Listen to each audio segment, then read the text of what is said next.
پشاور کے محلہ جوگن شاہ کو منی امرتسر بھی کہا جاتا ہے۔ یہاں سکھ نسل در نسل رہتے آ رہے ہیں۔ زندگی کی ہر ضرورت انہیں یہاں مل جاتی ہے، لیکن جب گرمیت سنگھ کے لیے اپنے والدین کی آخری رسومات ادا کرنے کا وقت آیا تو انہیں اپنے آبائی شہر پشاور سے اٹک جانا پڑا، کیونکہ اس پورے شہر میں کوئی شمشان گھاٹ نہیں۔ گرمیت سنگھ کے والدین سمیت کئی قریبی رشتہ دار جولائی کے آغاز میں شیخو پورہ کے قریب پیش آنے والے ٹرین حادثے میں ہلاک ہو گئے تھے۔ شمشان گھاٹ کے لحاظ سے ہمیں بہت زیادہ تکلیف ہے۔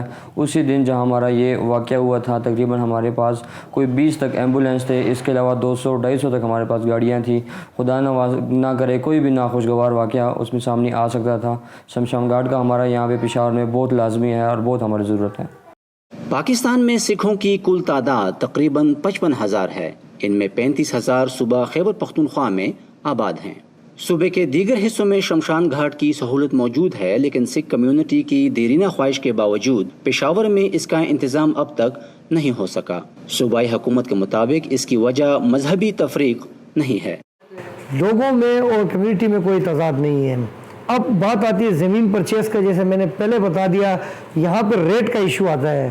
اب مارکیٹ ریٹ میں آپ کی زمین اگر 1 کروڑ ہے تو سرکار کی ریٹ جو 50 لاکھ ہوتی ہے، تو آپ ریلیکٹنٹ اس لیے ہوتے ہیں کہ آپ مجھے 1 کروڑ دے دیں، میرے مارکیٹ ریٹ یہ ہے۔ تو یہاں پہ ریٹ کا ایشو ہے، ادروائز کوئی جو کمیونل ایشو کی بات کر رہے ہیں وہ بالکل ہرگز نہیں ہے۔ سکھ برادری کہتی ہے کہ حکومت ان کے ساتھ 70 سالوں سے آنکھ مچولی کھیل رہی ہے، اور اگر انہیں سرکاری زمین الاٹ کر دی جائے تو اس سے دیگر مذاہب سے تعلق رکھنے والے شہریوں کا بھی بھلا ہو جائے۔ یہ ہمارا دیرینہ مطالبہ ہے شمشان گھاٹ کا۔ ہماری بہت زیادہ کمیونٹی آباد ہے، اور یہ نہ صرف سکھ کمیونٹی کے لیے ہے بلکہ ہندو کمیونٹی کو بھی ضرورت ہے، اور کرسچن کمیونٹی کی بھی کئی شمشان گھاٹس ناکافی ہو چکے ہیں۔ اور یہ مسئلہ جو ہے سوات میں، مردان میں، نوشیرہ میں، کوہاٹ میں، انگو میں اور پشاور میں۔